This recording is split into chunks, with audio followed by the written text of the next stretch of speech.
Welcome back to this video. In today's tutorial, I'm going to show you on how to check your phone IP address, whether you are using Android phone or you are using iPhone or what have you.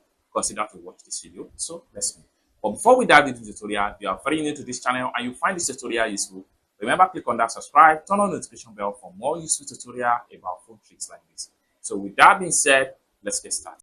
Alright, so the very first thing you want to do is to simply go to your phone settings. So I'm going to click on here.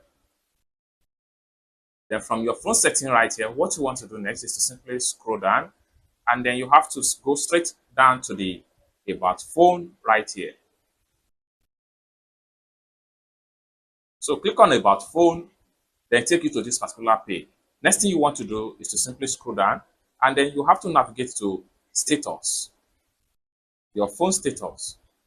Click on that, then take you to this particular page. So at this point here, this is your phone IP address. It's as simple as that. So basically, this is how to find your phone IP address, whether you are using Android phone or iPhone, without any stress. I hope you really got value for this video. If you find this video useful, give this video a big like, and also remember to share this video, like this video, and comment in the comment section if you have any further questions as far as this tutorial is concerned. Thank you so much for watching, and I hope to see you in my next video. Peace.